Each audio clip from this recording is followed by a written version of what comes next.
Hola amigas, feliz día, muy contenta de poder continuar con el estudio del capítulo 10 del Evangelio de Juan. Hoy vamos a ver los versículos del 22 al 42 y para entrar un poco en contexto, en los primeros 21 versículos Jesús acababa de enseñar la parábola del redil. De hecho, pues las invitamos a escuchar el episodio anterior si no lo han hecho, donde estudiamos esta parábola. Jesús mencionó que Él daba la vida por sus ovejas voluntariamente, que Él tenía autoridad para dar su vida y autoridad para volver a recibirla. Juan, el autor, menciona que estas palabras fueron motivo de disensión entre los judíos. Unos decían que estaba endemoniado y otros se preguntaban que cómo un endemoniado daría vista a alguien, refiriéndose al milagro de la sanidad que había realizado. Entonces, vamos a leer los próximos versículos y quiero lanzar una advertencia. Estoy haciendo cuarentena junto con mi hija, que salimos positivas de COVID, entonces quizá escuchan por ahí unos ruiditos. Estoy en compañía de ella, estamos en el mismo cuarto, entonces les agradezco mucho su paciencia y su entendimiento. Entonces, ¿están listas? Vamos a leer la palabra de Dios.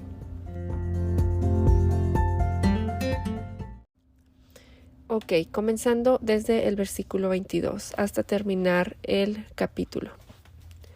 Por esos días se celebraban en Jerusalén la fiesta de la dedicación. Era invierno, y Jesús andaba en el templo, por el pórtico de Salomón. Entonces lo rodearon los judíos y le preguntaron: ¿Hasta cuándo vas a tenernos en suspenso? Si tú eres el Cristo, dínoslo con franqueza. Ya se los he dicho a ustedes, y no lo creen. Las obras que hago en nombre de mi Padre son las que me acreditan. Pero ustedes no creen, porque no son de mi rebaño. Mis ovejas oyen mi voz, yo las conozco y ellas me siguen. Yo les doy vida eterna, y nunca perecerán, ni nadie podrá arrebatármelas de la mano. Mi Padre, que me las ha dado, es más grande que todos, y de la mano del Padre nadie las puede arrebatar. El Padre y yo somos uno. Una vez más los judíos tomaron piedras para arrojárselas, pero Jesús les dijo: Yo les he mostrado muchas obras irreprochables que proceden del Padre. ¿Por cuál de ellas me quieren apedrear? No te apedreamos por ninguna de ellas, sino por blasfemia, porque tú, siendo hombre, te haces pasar por Dios. ¿Y acaso, respondió Jesús, no está escrito en su ley: yo he dicho que ustedes son dioses? Si Dios llamó dioses a aquellos para quienes vino la palabra, y la Escritura no puede ser quebrantada, ¿por qué acusan de blasfemia a quien el Padre apartó para sí y envió al mundo? ¿Tan solo porque dijo: yo soy el Hijo de Dios? Si no hago las obras de mi Padre, no me crean. Pero si las hago, aunque no me crean a mí, crean a mis obras, para que sepan y entiendan que el Padre está en mí y que yo estoy en el Padre. Nuevamente intentaron arrestarlo, pero él se les escapó de las manos. Volvió Jesús al otro lado del Jordán, al lugar donde Juan había estado bautizando antes, y allí se quedó. Mucha gente acudía a él y decía: aunque Juan no hizo ninguna señal milagrosa, todo lo que dijo acerca de este hombre era verdad. Y muchos en aquel lugar creyeron en Jesús.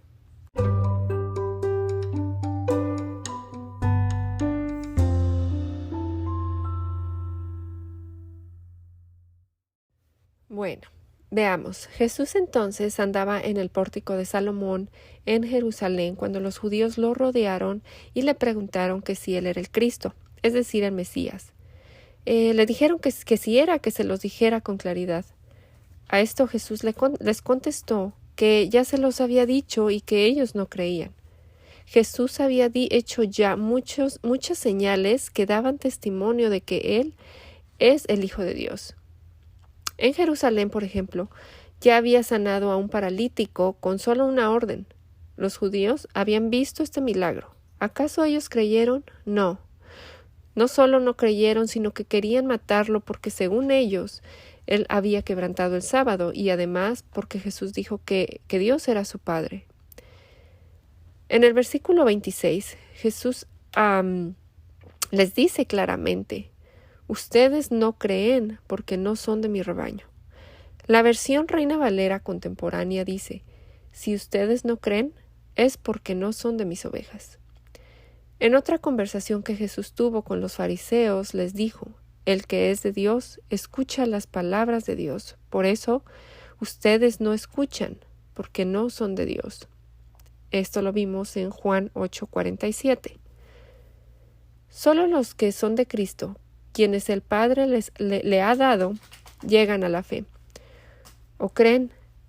Otros están tan cegados por sus pecados que se niegan a creer. El caso de los fariseos. Solo las personas regeneradas, nacidas de nuevo, que por medio del Espíritu pueden creer. Tal como Jesús le dijo a Nicodemo: en verdad te digo que el que no nace de agua y del Espíritu no puede entrar en el reino de Dios. Lo que es nacido de carne, carne es. Lo que es nacido del Espíritu, Espíritu es. Cierre de comillas. Juan 3, 5 y 6. Y por último, en el capítulo 1, Juan el autor menciona: pero a todos los que lo recibieron les dio el derecho de llegar a ser hijos de Dios, es decir, a los que creen en su nombre, que no nacieron de sangre, ni de voluntad de la carne, ni de la voluntad del hombre, sino de Dios. Cierre de comillas. Esto nos lleva a entender el orden de salvación como sigue. 1. Elección incondicional, primeramente. Esto se refiere a la selección de Dios de sus hijos, incluso antes de la creación, según su buena voluntad. Número 2. Llamado eficaz. Él llama a las personas a sí mismo, confesa que salva. El llamamiento interno o eficaz llega por medio del llamamiento general, es decir, mediante la predicación de la palabra. 3. Regeneración o nuevo nacimiento. El llamamiento eficaz necesariamente conduce a un corazón regenerado que ha sido abierto a recibir a Dios por quien es Él y lo que tiene que decir. La regeneración o nuevo nacimiento es la obra divina de Dios, el Espíritu Santo, sobre las mentes y las almas de los caídos, mediante la cual el Espíritu da vida a los que están espiritualmente muertos. Esta obra sobrenatural nos rescata de la esclavitud al pecado y de nuestra incapacidad moral para inclinarnos hacia las cosas de Dios. La regeneración, al ser una obra sobrenatural, es obviamente una obra que el hombre natural no puede realizar por sí solo. Número 4. Arrepentimiento y fe. Sin la regeneración es moral y espiritualmente imposible que una persona crea en Cristo. Pero cuando una persona es regenerada, es moral y espiritualmente imposible que esta persona no crea. John Murray. La fe y el arrepentimiento son las dos caras de la misma moneda, como J.I. Packer resume. El arrepentimiento es fruto de la fe, que es en sí mismo fruto de la regeneración. El arrepentimiento es fruto de la fe, que es en sí misma fruto de la regeneración. La persona regenerada da una vuelta de 180 grados y, en lugar de seguir caminando hacia su pecado, ahora camina hacia Cristo. Algunos dirán que Dios está siendo injusto por predestinar, elegir, regenerar a unos y a otros no. Bueno, no tan rápido. Dios está extendiendo misericordia a los que Él ha elegido. Él está ejerciendo justicia a los que por su propia dureza de corazón han rechazado a Cristo. Jesús continuó: mis ovejas oyen mi voz, yo las conozco y me siguen. Yo les doy vida eterna y jamás perecerán, y nadie las arrebatará de mi mano. Mi Padre que me las dio es mayor que todos, y nadie las puede arrebatar de la mano del Padre. Yo y el Padre somos uno. Cierre de comillas. Juan 10, 27 al 30. Las ovejas de Cristo, los elegidos, desde antes de la fundación del mundo, ven en las palabras y obras de Jesús que Él es el Mesías y el Salvador. Ellos escuchan su voz y Él los salva. Nadie puede arrebatarlos de su mano.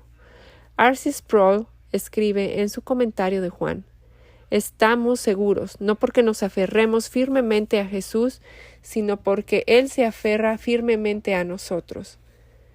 Los verdaderos discípulos de Cristo perseveramos porque es el mismo Cristo sosteniéndonos. Las palabras de Jesús continuaron entonces causando ofensa a los líderes judíos. Ellos querían apedrearlo y Jesús les preguntó que por cuál de sus obras le querían apedrear. Ellos dicen que por ninguna de ellas. Ellos no podían negar las señales que Jesús había hecho. Eran demasiado obvias. Sin embargo, se negaron a creer que esas obras testificaban de su deidad. Más bien, buscan apedrearlo porque lo acusan de blasfemia.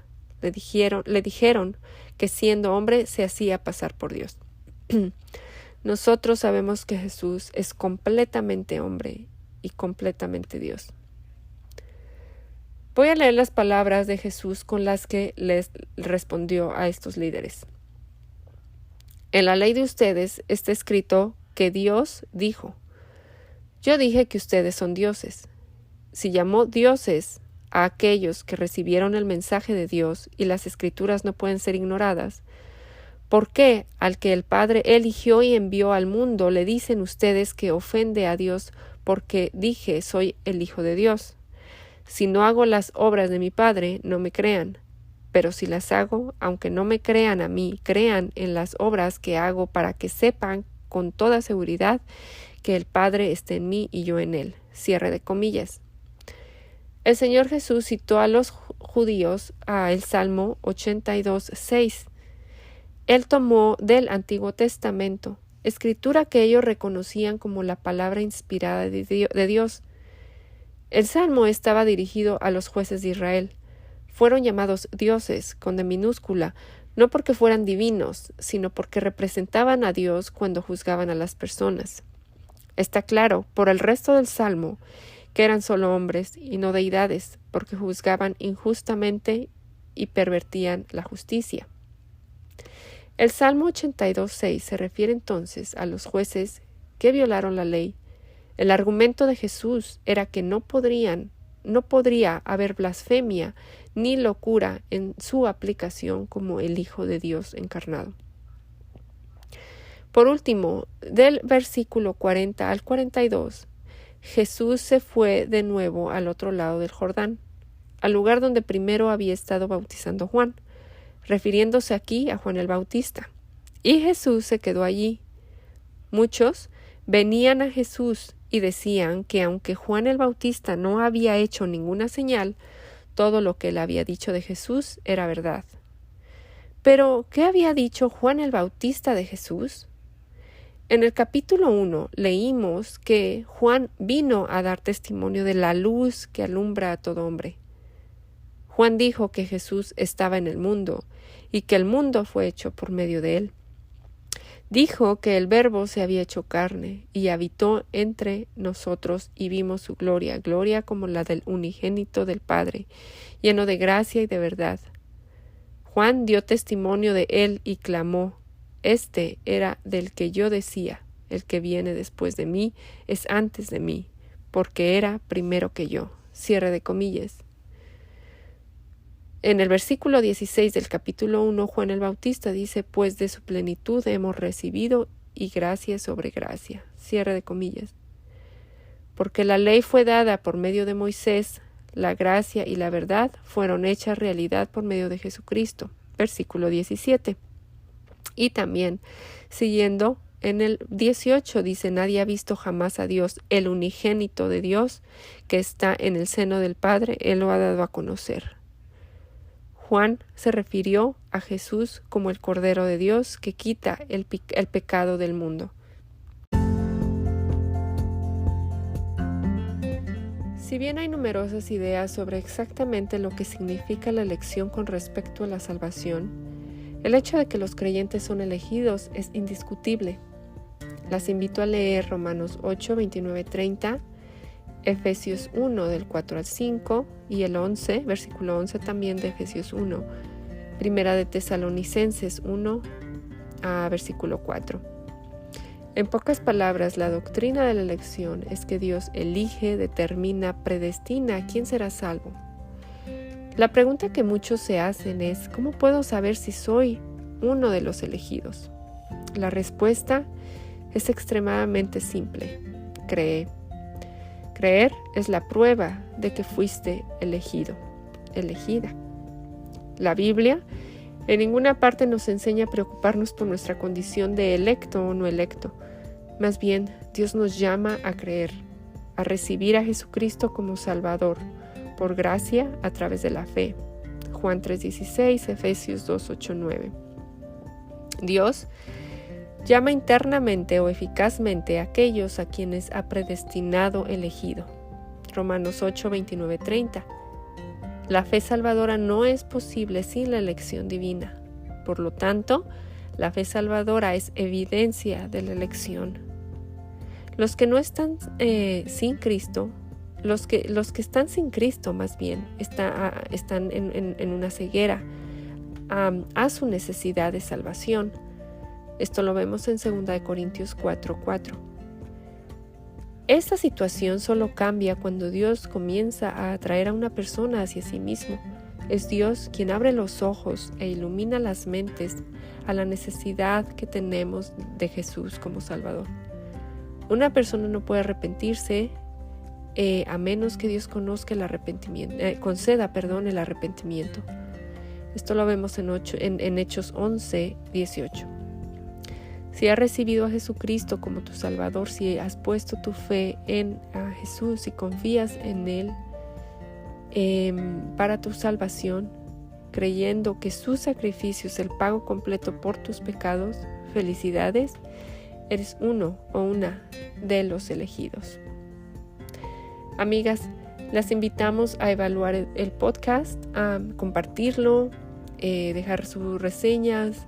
Esto nos ayuda, como siempre les digo, a alcanzar más personas con el Evangelio. Y pues bueno, hasta la próxima semana. Que Dios las bendiga. Gracia y paz.